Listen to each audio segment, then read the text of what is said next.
Bienvenue, vous nous écoutez sur le www.radioalfayda.net. Alfayda, c'est la référence. Medina Sabah, Ngayen Sabah, dans la commune de Nioro, il y est 12h00, mesdames et messieurs. Merci de la confiance renouvelée à la radio Alfayda pour vous informer. Vous avez fait le bon choix. Si vous nous rejoignez dans l'actualité de ce jeudi 15 août 2024, nous sommes ensemble pour une demi-heure d'information sur Alfayda FM. C'est l'heure du journal. Voici le sommaire. Opération de saupoudrage dans l'ensemble de la ville de Kaolack pour lutter contre les vecteurs mouches et insectes. Une campagne de 3 jours sera lancée par la mairie de Kaolack en collaboration avec le service d'hygiène, le capitaine Boutouré, que vous entendrez au courant de ce midi. La digitalisation, un important levier pour la modernisation de l'état civil, tel est le thème de la semaine nationale de l'état civil lancée dans le sud du pays par le ministre de l'urbanisme, des collectivités territoriales et de l'aménagement du territoire. Véritable drame familial qui décralise les chartes qui sous-entendent les liens de parenté, la violence à ascendant, une réalité persistante au Sénégal avec les lourdes conséquences, la chronique judiciaire de ce jeudi avec Ndeye Fatou Cissé. Sur l'international, l'armée nigérienne a annoncé la mort d'une quinzaine de civils lors d'attaques début de semaine dans 6 localités près de la ville de Méhéna dans la région de Tillabéri. Et puis sport, rencontre amicale contre la Tunisie. L'équipe nationale du Sénégal boucle 2 semaines de stage de bons tests pour peaufiner les plans en vue de la fenêtre de novembre. La revue des quotidiens, dernière note de ce journal. Mesdames et messieurs, gardez votre confort d'écoute. Le développement, c'est dans une poignée de secondes. Le journal Serigne Moussa Kane. Qui vous dit bonjour, partie technique, code de sec, Keneme. Mesdames et messieurs, bonjour et bienvenue. Disparition des membres de la société civile sénégalaise qui alerte la communauté internationale en conférence de presse pour s'exprimer sur les récents enlèvements de leurs confrères guinéens Mamadou Bilalba et Fonigay Mengue. Membre du Front national de la défense pour la Constitution, Alexandre Lété exprime toute sa solidarité.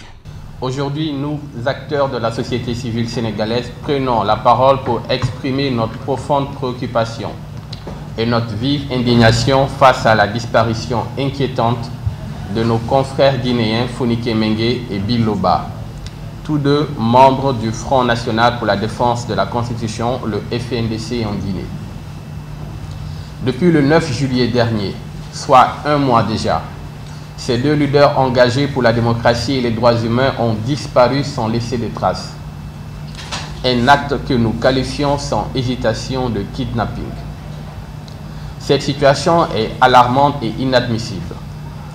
La disparition de Fonike Mengue et de Biloba représente une menace directe contre les voix libres et courageuses qui, au péril de leur vie, défendent la liberté et la justice en Guinée. C'est pourquoi, en tant que membres de la société civile sénégalaise, nous tenons à exprimer notre entière solidarité avec les familles de Fonike Mengue et de Biloba, leurs proches collaborateurs, leurs amis, ainsi qu'avec tous ceux qui luttent inlassablement pour la protection des droits humains en Afrique. Nous partageons leur douleur et leur angoisse et nous nous engageons à soutenir leur quête de vérité et de justice. Nous demandons aux autorités guinéennes de fournir une preuve de vie de ces 2 activistes. Il est impératif que les autorités guinéennes agissent de manière transparente et diligente pour clarifier les circonstances de leur disparition et garantir leur sécurité. Nous interpellons également la Communauté économique des États de l'Afrique de l'Ouest, la CEDEAO, la Commission des droits de l'homme de l'Union africaine, ainsi que l'ensemble de la communauté internationale. Il est crucial que ces instances agissent avec fermeté pour exiger des réponses aux autorités guinéennes et assurer la protection des droits fondamentaux de tous les citoyens africains. Nous insistons sur le fait que cette affaire ne doit pas être étouffée ni oubliée. Ça fait déjà 1 mois que nous sommes sans nouvelles. Il est de notre devoir de défendre les valeurs de liberté, de justice et de respect des droits humains, non seulement au Sénégal, mais partout en Afrique. Nous resterons vigilants mais surtout solidaire, jusqu'à ce que la lumière soit faite sur cette affaire. Lumière soit faite, Alexandre Lett, en conférence de presse, la société civile sénégalaise pour s'exprimer sur les récents enlèvements de leurs confrères guinéens Mamadou Biloba et Foninké Mengue. Journée sans presse, l'ancien Premier ministre Amadou Ba pense qu'il faut juste équilibrer aux entreprises de s'acquitter de leurs obligations et à l'administration de trouver les voies et moyens pour aider ces entreprises. Un dossier très technique, dira l'ancien chef du gouvernement sous Macky Sall.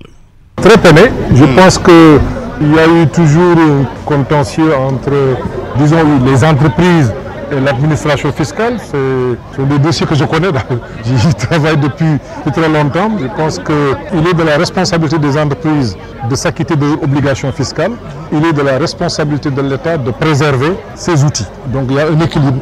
Et je pense qu'il faut que ce dossier reste un dossier technique et que l'administration fiscale, ou en tout cas les autres administrations concernées, puissent échanger avec les entreprises de presse et trouver une solution. La presse est essentielle dans une démocratie. Je pense que cela est l'existence de la presse est consubstantielle à une démocratie véritable. Je pense qu'il faut un juste équilibre aux entreprises de s'acquitter de leurs obligations et à l'administration de trouver les voies et moyens pour aider ces entreprises à pouvoir survivre et travailler. Mais je pense que ce sont des problèmes très anciens. Moi, il y a 15 ans ou 20 ans déjà, j'ai travaillé sur ces dossiers. Je pense qu'il faut éviter que ça déborde et que, assez rapidement, que les acteurs se retrouvent autour d'une table. À l'instant, l'ancien Premier ministre du Sénégal, Amadou Ba, sur la journée sans presse, dissolution de l'Assemblée nationale. Le directeur exécutif de l'ONG 3D, Mouniaï Sissi, a souligné l'inadéquation entre les dispositions du code électoral et celles de la Constitution en cas de dissolution de l'Assemblée nationale, selon l'article 87 de la Constitution. De la dissolution de l'Assemblée nationale et l'organisation d'élections législatives anticipées, les organisations de la société civile signataires de la présente déclaration expriment leur vive préoccupation relativement au décalage qui existe entre les dispositions du code électoral et celles prévues par la Constitution par rapport à cette situation. Considérant que l'article 87 de la Constitution dispose qu'en cas de dissolution, le scrutin a lieu 60 jours au moins et 90 jours au plus après la date de publication du décret de dissolution. Considérant que les entités politiques et indépendantes qui font acte de candidature sont astreintes au dépôt de listes de parrainage représentant au moins 0,5% des électeurs, conformément à l'article L149 du Code électoral, considérant qu'en prévoyant la fixation du modèle de fiche de collecte des parrainages au plus tard 150 jours avant la date du scrutin, il est évident que le Code électoral n'a pas prévu la gestion des parrainages en cas de dissolution de l'Assemblée nationale.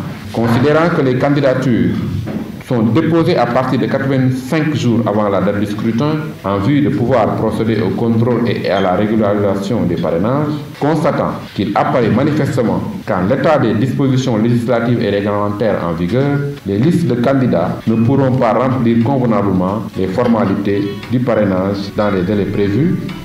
Selon toujours le président de l'ONG 3D, les organisations de la société civile ont ainsi lancé un appel pressant aux entités politiques représentées à l'Assemblée nationale pour entreprendre les échanges nécessaires en vue de réformes appropriées permettant d'engager des prochaines élections dans la paix et la stabilité.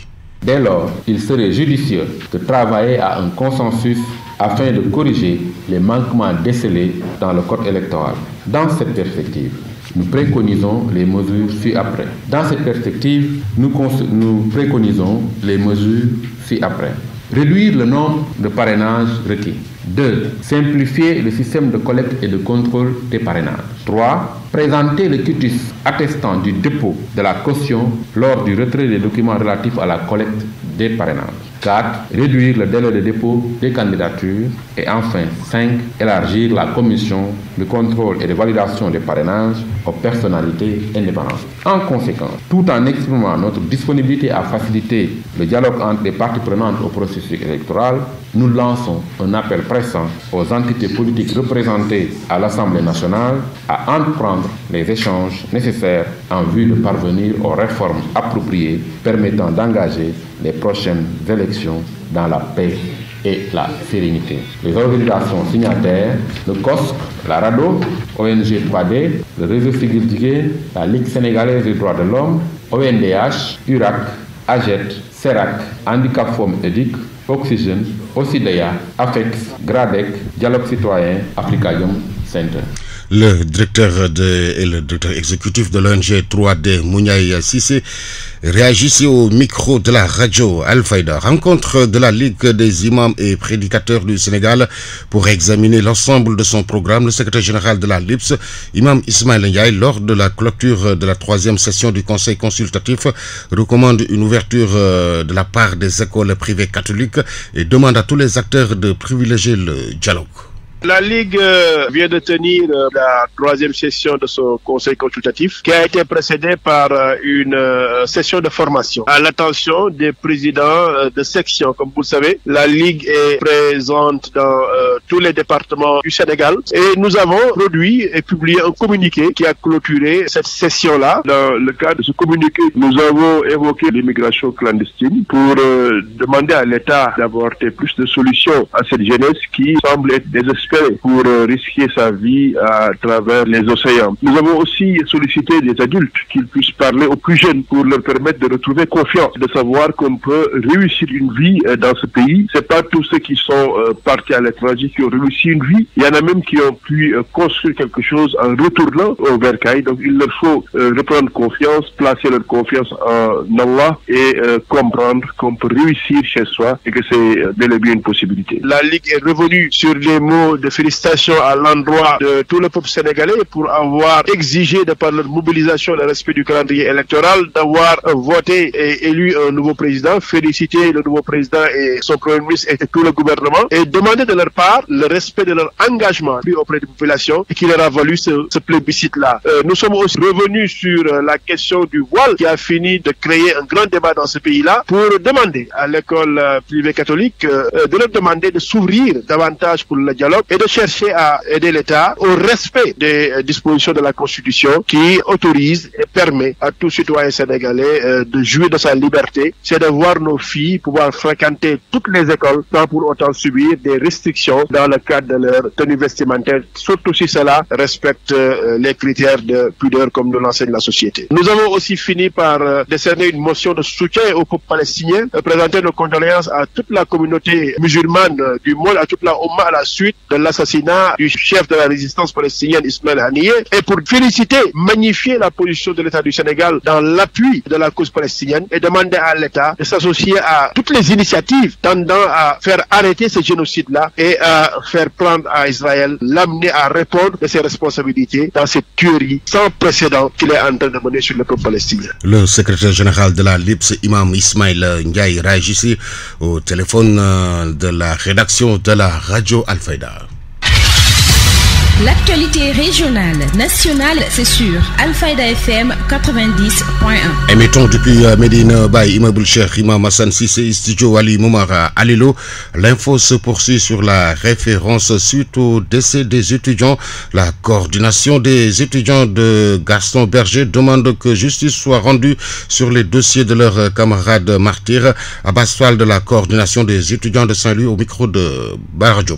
Le 21 février 2024, c'est au tour de notre camarade Prosper Clédor Senghor. Chose qui est inadmissible et les autorités devraient prendre toutes les mesures nécessaires pour que pareille situation ne se reproduise plus au sein de l'université Gaston Berger de Saint-Louis, mais aussi de manière générale au sein des universités sénégalaises. Ainsi, la coordination des étudiants de Saint-Louis demande que justice soit faite sur les dossiers de nos camarades martyrs. Vous êtes sans savoir qu'actuellement, il y a une question juridique qui est pendante dans nos institutions, à savoir la loi d'amnistie. Nous demandons aux autorités de prendre toutes les dispositions nécessaires pour que la perte de nos camarades, à savoir Alpha Yero Tunkara et Prosper Clédor Senghor, n'entre pas dans cette situation de loi d'amnistie. Mais aussi la coordination des étudiants de Saint-Louis demande l'interdiction de la gendarmerie d'assurer le maintien de l'ordre durant les manifestations au sein des universités. Donc ceci pose d'énormes problèmes au sein du campus de l'université Gaston Berger de Saint-Louis. La question de la sécurité. L'université n'est pas en zone de non-droit, il faut le rappeler. L'université Gaston Berger de Saint-Louis est la seule université où on peut passer de la grande porte aux chambres des étudiants sans être contrôlés. Ça, c'est une chose inadmissible et cela engendre des conséquences néfastes au sein de l'université. Nous constatons chaque semaine des agressions au sein de l'université Gaston Berger de Saint-Louis. On a 6356 lits pour 19 200 étudiants, un ratio de 33%. Pensez-vous que cela est admissible? Cela, comment on peut comprendre qu'une université sénégalaise où on devrait loger tous les étudiants qui sont orientés à l'université Gaston Berger de Saint-Louis connaît une capacité d'accueil de 33%. Donc, ça veut dire que la majeure partie des étudiants résident en dehors de l'université ou bien dans certaines chambres qui devraient avoir maximum 2 étudiants, on se retrouve avec 3, 4, voire 5 étudiants dans une petite chambre, chose qui est inadmissible. Et les autorités doivent prendre les mesures nécessaires pour régler cette situation. Et ils avaient entamé des constructions, la plateforme du village eau qui devrait être livrée depuis 2023. Jusqu'à présent, on peine à livrer cette plateforme au niveau du village eau. Et on doit aller plus loin, c'est-à-dire la construction de nouveaux villages au sein de l'université Gaston Berger de Saint-Louis. Parce que bientôt, vous n'êtes sans savoir qu'on va passer vers l'orientation de nouveaux bacheliers, alors que déjà, la capacité qui est ici, on a des problèmes à pouvoir les loger. Manque d'eau, une question qui hante le sommeil des étudiants, une occasion pour Abass Fall d'évoquer cette question épineuse de l'eau et les autorités doivent prendre toutes les mesures nécessaires pour régler définitivement le manque d'eau au niveau de l'université Gaston Berger de Saint-Louis. Abass Fall, toujours au micro de Bara Diop. On ne peut pas parler des problèmes de l'université Gaston Berger de Saint-Louis sans évoquer la question épineuse de l'eau. Depuis des années, l'opinion nationale et internationale est témoin de la situation que vivent les résidents de Sana. La question de l'eau, qui est une source vitale et qui manque énormément au sein de l'université Gaston Berger de Saint-Louis. Les autorités doivent prendre toutes les mesures nécessaires pour régler cette situation. La question de l'assainissement, encore un problème au sein de l'université qui gangrène cet espace depuis des années. Ce problème persiste. En 2018, on a renvoyé nos aînés à cause de ce problème. En 2019, il y avait toujours des déversements dans certaines parties de l'université Gaston Berger de Saint-Louis. Et jusqu'à présent, on est en 2024. La situation ne fait que s'empirer. Les autorités, à savoir le ministre de l'Enseignement supérieur, de la Recherche et de l'Innovation, le ministre de l'Assainissement et le Premier ministre Moussa Ousmane Sonko ont fait des visites au sein de l'université et ont vu par eux-mêmes la situation de l'assainissement. Aujourd'hui, c'est encore pire. On disait que depuis 2019, il y a des déversements. En 2024, les déversements maintenant, ça se déverse jusqu'aux chambres des étudiants. Les images peuvent en témoigner. Il ne manque pas d'images qui témoignent cette situation au sein de l'université Gaston Berger de Saint-Louis. Les autorités ont pris des engagements, en tout cas, en disant qu'ils vont régler cette situation dans les plus brefs délais. Le Premier ministre, quand il était là, on lui a fait un exposé sur la question de l'assainissement et c'est les entrepreneurs même et les autorités qui gèrent cette situation qui ont dit que le coût global de ce projet est de 2,4 milliards. Et le Premier ministre avait dit que cette somme n'est pas un problème pour l'État et que ce problème de l'assainissement sera résolu. Éducation, nous en parlons toujours dans ce journal. Les anciens élèves du CM Chérif Samsidine Aïdara ont organisé des journées de retrouvailles dans leurs établissements d'origine et plusieurs activités ont été menées entre reboisement et réfection des tables-bancs. Mamadou Samba Diawo de l'association Génération 90 au micro de Babacar Diouf. Les retrouvailles, c'était un concept dès le départ que nous sommes, parce que nous étions tous élèves dans cet établissement les années de 85 à 90 et nous nous sommes perdus de vue pendant presque 30 ans. Nous avions à cœur de nous retrouver, aussi de faire des activités ou bien des actions en faveur du développement non seulement des lieux où nous avions étudié, où nous avons presque acquis notre réussite, pour le dire comme ça, mais aussi pour se sériser en exemple pour le cadet. Parce qu'il fallait nécessairement trouver une boussole pour nos jeunes camarades pour qu'au moins ils puissent vraiment aller vers la réussite. Parce que nous sommes confrontés à vraiment des défis avec ce monde qui bouge et il fallait vraiment sensibiliser les jeunes pour qu'ils au moins empruntent la bonne voie pour aller vers la réussite. Donc l'activité menée consiste à d'abord s'arrimer à la boussole du gouvernement parce que nous sommes dans une initiative que l'on appelle NITE. NITE, ça voulait dire une nouvelle initiative pour la transformation humaniste de l'école qui consiste à ce que l'école soit humanisée et que le volet environnemental soit pris en charge dans le cadre des études des enfants.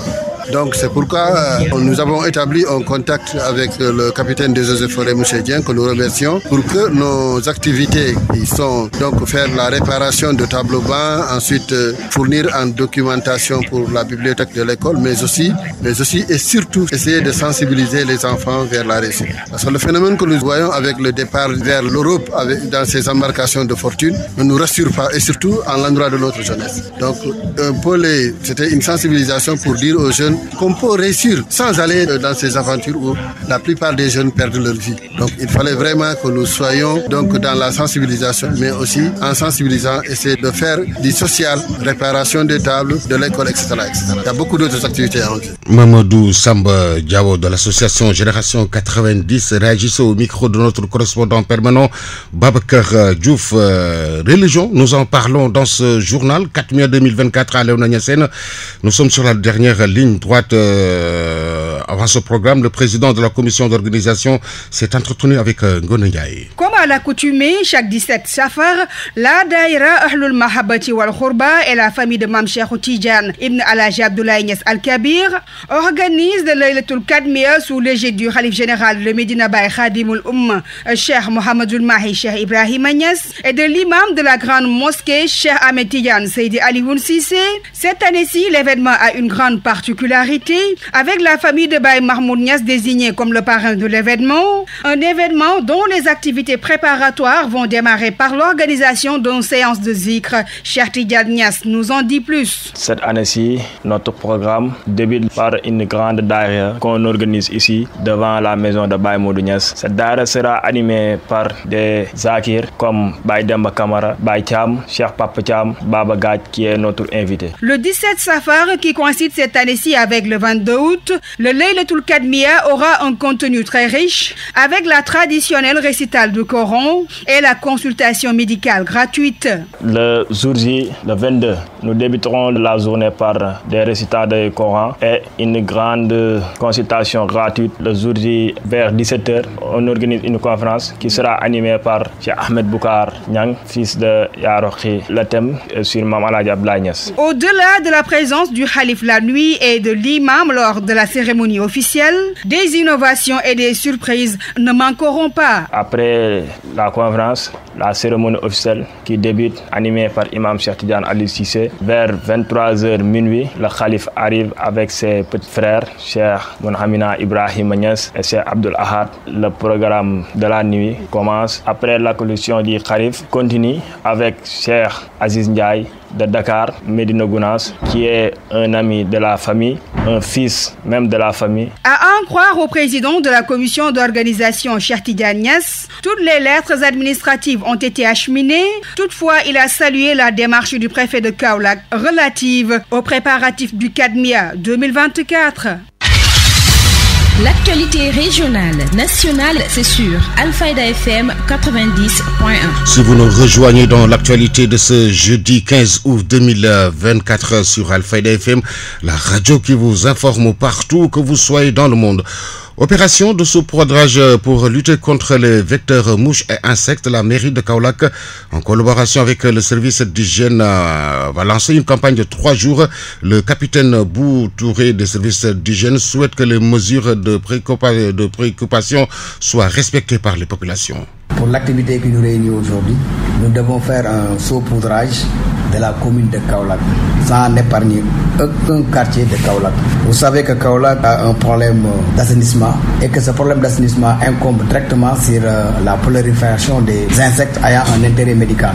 Nous faisons cette opération pour réduire la population des insectes ayant un intérêt médical dans le cadre de la lutte contre les maladies pré-hivernales comme la dengue, le paludisme, le chikungunya qui sévissait à Kédougou et qui est toujours pratiquement dans les autres pays de la sous-région. Pour éviter ces maladies, nous avons prévu de mener des opérations de saupoudrage dans toute l'étendue de la commune de Kaolack. Le 17, 18, 19, on fera pratiquement étape par étape l'ensemble des quartiers de Kaolack sans épargner le quartier de Kabotoki qui font partie de Kaolack. Nous attirons l'attention des populations pour qu'ils prennent des mesures de précaution.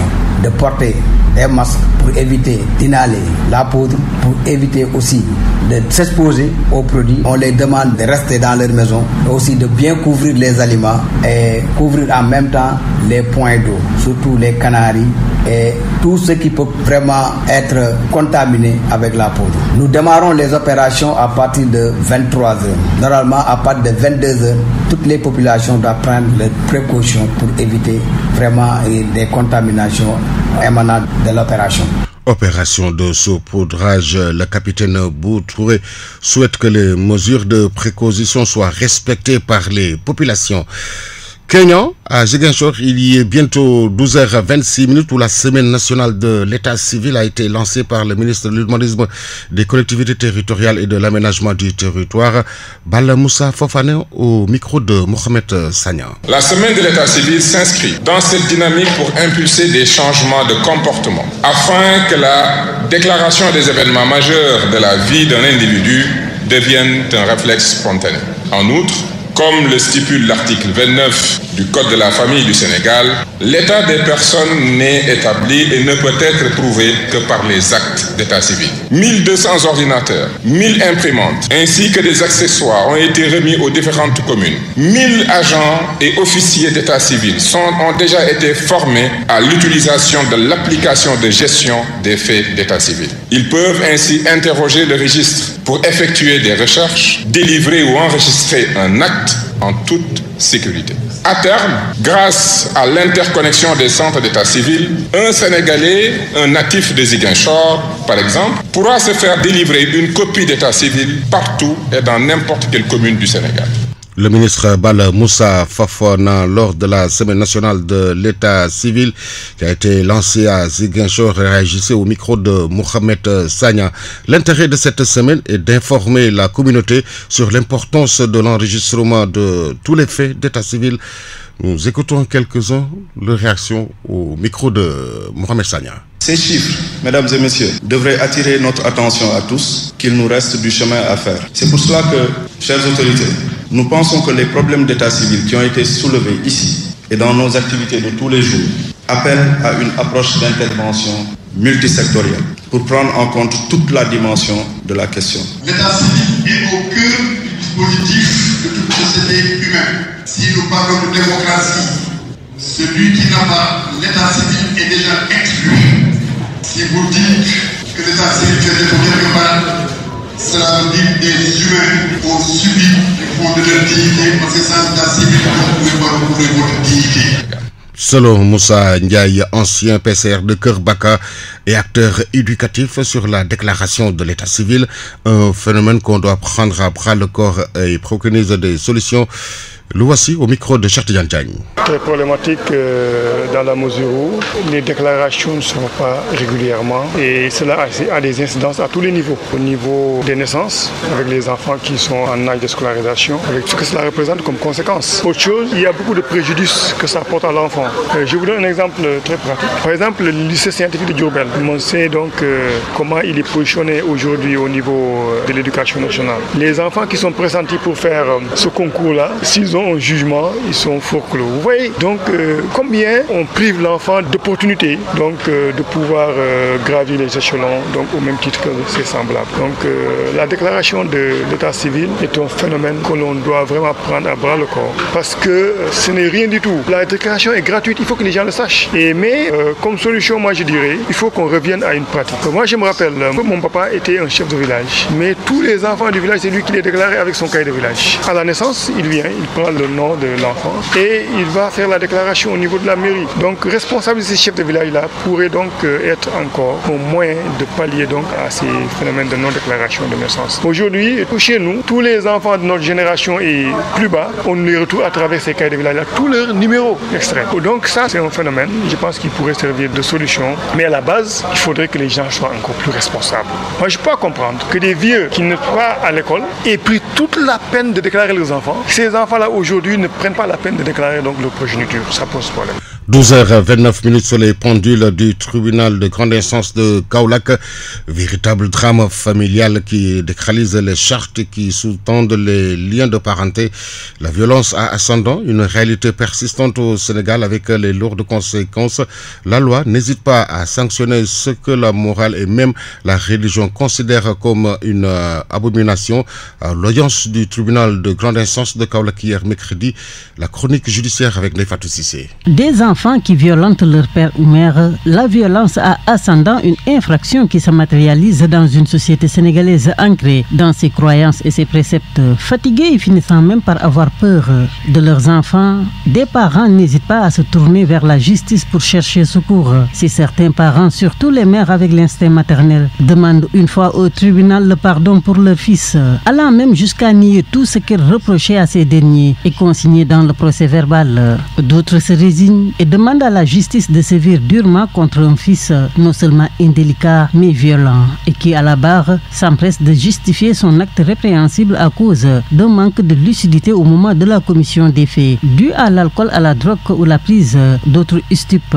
Une famille disloquée, des cœurs meurtris. La violence à ascendant constitue aujourd'hui un drame familial aux conséquences très lourdes. Hier, à l'audience du tribunal des flagrants délits du TGI de Kaolack, la juridiction a eu à juger 2 dossiers concernant ce délit. Un fait assez récurrent dernièrement. Les prévenus des garçons, la vingtaine, l'un écopera d'une peine assortie du sursis, l'autre d'une sanction pénale d'1 an de prison dont 3 mois ferme. Lors de cette audience, 16 dossiers impliquant 19 personnes ont été examinés. Parmi les prévenus poursuivis pour détention de chanvre indien en vue de l'offre ou cession, un homme âgé d'au moins 53 ans, arrêté en possession d'1 kg et 7 cornets. Les sollicitations de son avocat qui demandait au juge de disqualifier les faits reprochés à son client en détention en vue de l'usage n'ayant pas prospéré, le prévenu retournera dans les liens de la détention avec 2 ans d'emprisonnement ferme. Ceci après que le tribunal l'ait reconnu coupable de détention de chanvre indien en vue de l'offre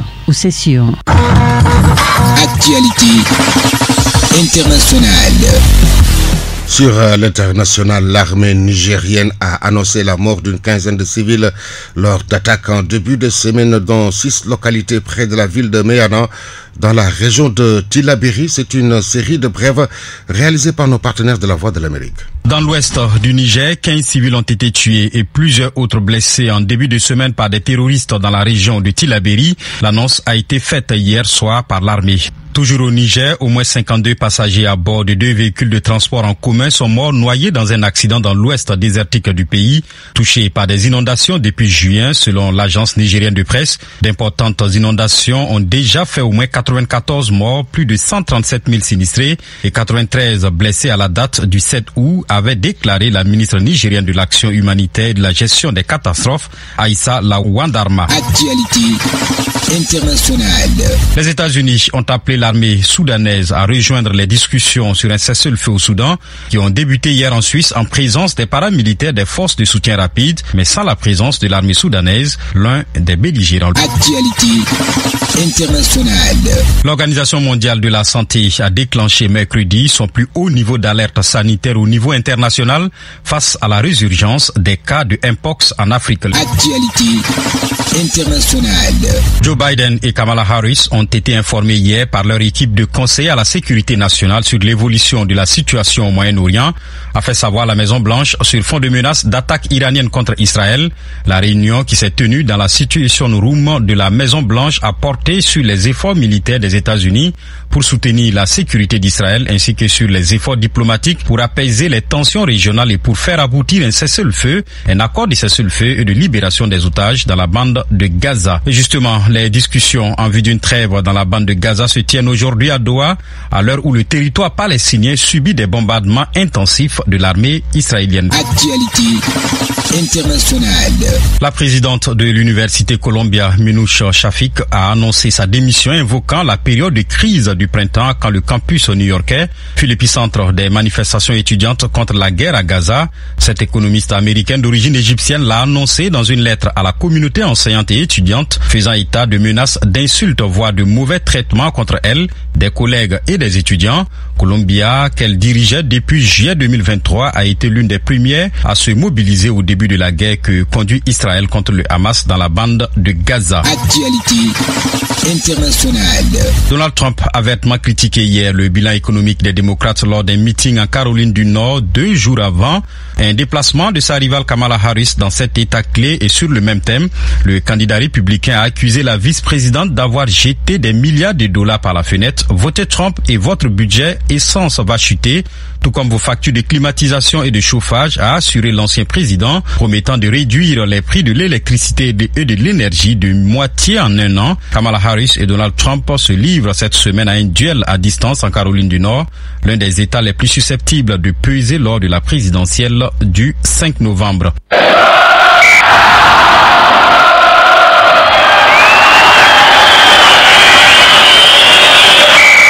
L'actualité sportive. 12h34 à Dakar Arena, cette page sportive que nous ouvrons avec du basket dans le Game 2. Le Sénégal a perdu hier face à la Tunisie 60-65 à la fin de cette rencontre amicale. Suivons la réaction de Sagana Diop. C'est pas facile, c'est frustrant, tu vois, parce qu'on a travaillé pendant 2 semaines. Mais comme je dis, c'est des jeunes qui vont faire des erreurs. Mais parfois, quand ils font des erreurs qui sont tellement élémentaires, c'est la nature de coach de faire des réactions. Mais moi, la plupart du temps, je ne suis même pas comme ça. Mais il y a des erreurs on a travaillé ça ce matin, on fait ça, c'est pas évident, tu vois, c'est pour ça là. Mais c'est pas facile, c'est un peu frustrant. Ouais, sur les tirs à 3 points également, on n'a pas eu beaucoup de réussite chez vous. Ouais, c'est vrai, hein, on doit continuer à travailler ça. Mais comme j'ai dit aujourd'hui, c'est pas notre point fort. On sait ça et on est conscient de ça. C'est pour ça quand on shoot offensivement, pour prendre les balles et avoir une autre chance de shooter encore. Je pense que pour l'instant, vous avez quelque part dans votre tête quelques joueurs qui resteront sûrement avec vous. Oui, mais on va voir parce qu'à fin de novembre, on ne sait pas tous les joueurs qui sont en Europe, comme les Brancos, les Meïnia et pas Moustapha vont venir. C'est pour ça que je voulais faire jouer les jeunes pour avoir l'expérience sur ce match. Quand on va jouer en novembre, ils sont prêts. Oui, je suis vraiment satisfait parce que je savais que j'ai vu des erreurs qu'on était en train de faire dans les entraînements. Et aujourd'hui, on a fait ces erreurs-là. C'est ce que je venais de le dire dans les vestiaires. Je l'ai dit ça, si on fait ces erreurs-là, on va perdre. Et c'est ce qui s'est passé. Mais je suis fier d'eux, hein, parce qu'on a mené peut-être de 15 points. Ils sont battus. La défense était là, mais on ne pouvait pas en scorer. On a perdu 5 points, mais il faut qu'on continue à travailler. Je savais que le match aujourd'hui, ça allait être dur de gagner ça. On a combien de gens qui ont joué aujourd'hui? Il n'y avait pas Branco qui avait joué la fois passée bien. Il n'y avait pas Gore, Eboufei, Lamine. C'est un peu évident. C'est une équipe très jeune aujourd'hui. Pourquoi les avoir laissés sur le Eboufei, il s'est blessé au genou. Lamine, c'est un vieux, je lui dis, il a 35 ans, fait repos. Et Branco et Gore, ils sont partis dans leurs équipes parce que leur équipe voulait qu'ils reviennent ce soir. C'est pour ça qu'ils ne vont pas jouer. C'est pas mal du tout. Je pense qu'ils ont bien travaillé, ils ont bossé, ils ont défendu. Ils ont fait des erreurs comme tous les jeunes vont faire pour le premier match, tu vois. C'est pourquoi je l'ai laissé dans le terrain. Je ne l'ai même pas sorti. Le coach des Sagana Diop peut faire jouer les jeunes de bons tests pour peaufiner les plans en vue de la fenêtre de novembre. Basket toujours chez les filles. Ulysse Egley, le manager des Lions, a fait une mise à jour de son effectif. C'était hier avant leur départ pour le tournoi de Kigali. Préqualification de la Coupe du Monde 2026. Football en Europe, 6e Super Coupe d'Europe du Real Madrid. En finale, ils ont battu hier l'Atlanta de Bergame sur le score de 2-0 avec un but de Kylian Mbappé. Son premier match officiel avec le Real Madrid. En Asie, l'affiche de la finale de la Super Coupe est connue. Al-Nasr de Sadio Mané joue contre Al-Hilal de Khalidou Koulibaly. Première journée de la Liga à 17h ce soir. Athletic Bilbao reçoit Getafe et Betis Séville reçoit Gérone à 19h. 12h, bientôt 40 minutes. Mesdames et messieurs, c'est la fin de cette édition. Merci de l'avoir suivi. Tout de suite, le rappel de ce qu'a fait l'essentiel de Séville. Alfayda FM 90.1. Merci à toute l'équipe qui a permis à sa réalisation. Elhadji Ibrahima Gueye était dans la rédaction en chef. Était devant ce micro, Serigne Moussa Kane. L'info revient dans moins de 22 minutes. Ce sera à Wolof avec Mariam Abba. Tout de suite, le rappel de ce qui a fait l'essentiel de ce 12h. Opération de saupoudrage dans l'ensemble de la ville de Kaolack pour lutter contre les vecteurs mouches et insectes.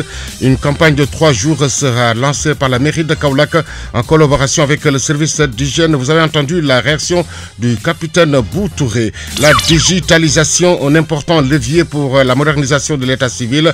Tel est le thème de la semaine nationale de l'état civil lancée dans le sud du pays par le ministre de l'urbanisme, des cultes, des collectivités territoriales et de l'aménagement du territoire.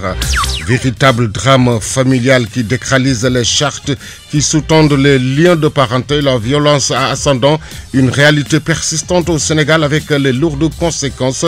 Vous avez suivi la chronique judiciaire de ce jeudi avec Ndeye Fatou Cissé. En seconde partie, vous avez suivi l'actualité internationale, la page sportive qui ont mis un terme à ce 12h. Mesdames et messieurs, merci de nous avoir accueillis dans l'intimité de chez vous. Excellente suite des programmes sur la 90.1. Le journal Serigne Moussa Kane.